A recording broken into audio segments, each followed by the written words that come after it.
Kung sakali pong napanood ninyo ang video number 1 ko tungkol sa impeachment ni VP Sara, mapapansin po ninyo na sinabi ko ang mga possibilities na magiging outcome ng plano ng Senado na buksan na ang impeachment court.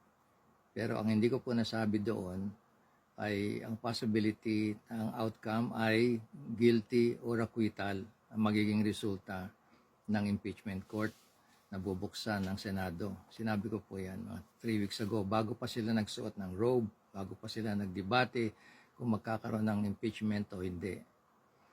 Okay, ngayon po, may posibilidad na ito na ang aking huling updates sa impeachment complaint na nanggaling sa House of Representatives laban kay VP Sara dahil sa mga takbo ng Senado at ng House of Representatives ngayon.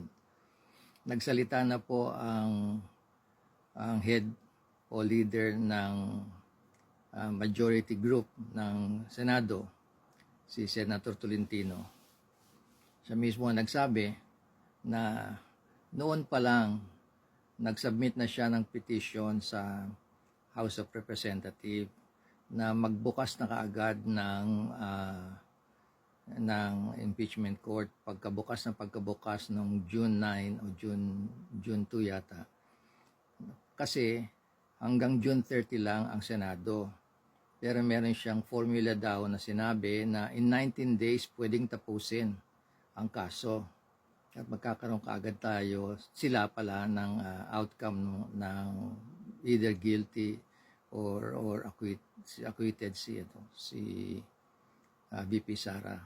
Pero ito daw ay hindi pumasa sa plenary, hindi na iboto ito ng Senado kasi nakafocus talaga ang Senado nung panahon na yon sa pagpasa ng mga bills para maging batas, ang mga batas na makakabuti sa mga Pilipino.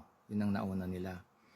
Kaya na-delay ang pagbukas nila, nagsimula na, sabi nila magsisimula silang June 2, napunta sa June 8, hanggang finally June 9 sila nagkaroon ng debate tungkol sa paano pagbukas, paano ang gagawin nila, ano yung mga rules nila. Kaya nga nung June 10,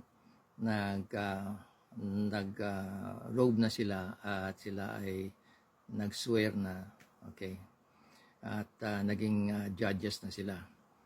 Subalit, kalaunan, nung ilang araw lang, sinabi ni Senator Tolentino na sa kanyang paniniwala, patay na ang impeachment complaint dahil hindi matatapos ito sa June 30.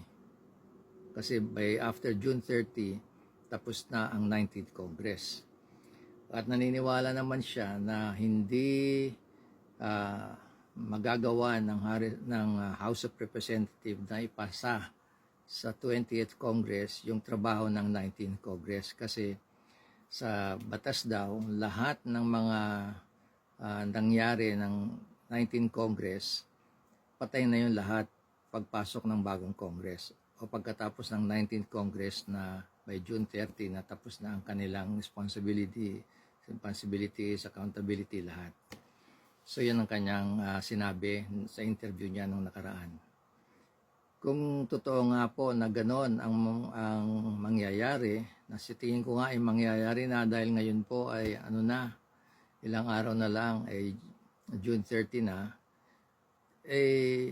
talagang hindi na matutuloy yung impeachment trial na inaasahan ng madami. At saka hindi lang yun, gumawa ng order ang impeachment court kay VP Sara na in 10 days, kailangan na isubmit nila ang kanilang counter doon sa mga reklamo ng Congress. At ang Congress naman, binigyan naman din ng order ng impeachment court na mag-submit ng kanilang sulat or communication sa dalawang bagay. Unang-una, yung number 1, na ang Congress ay hindi nag-violate ng Constitution nung natanggap ng Senado ang kanilang reklamo noong February 5. At ang pangalawa, Ang sinasabi nila na i-confirm ng 19th Congress na itutuloy ng 20th Congress ang impeachment trial sa 20th. Na sinasabi naman ng marami na hindi naman pwedeng ipasa ang trabaho ng 19th Congress doon sa mga bagong kongresista o bagong Congress sa 20th Congress. Kaya hindi nila pwedeng nasa 19 ka, i-commit mo yung gagawing trabaho ng 20th Congress. Kaya sinasabi din ni Senator Tolentino na baka may posibilidad na hindi rin tanggapin yan. Kung ganyan ang mangyayari na hindi mo alam kung itutuloy o hindi, talagang dahilan yon para hindi na rin ituloy o ikamatay na ng impeachment complaint na na-file ng 19th Congress. At isa pa yon, yung paggalaw ng Congress, ng 19th Congress ngayon, na sinasabi mismo na paninindigan nila ang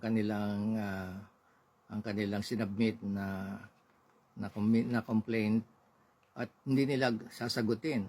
Actually, almost ang order ng korte na pinadala ng Senado. Hindi pwede yon kasi ang order ng isang judge, pag hindi ka nag-complain, may dahilan yon na yung reklamo mo ay paniwalay na. Ibig sabihin, i-dismiss na yan.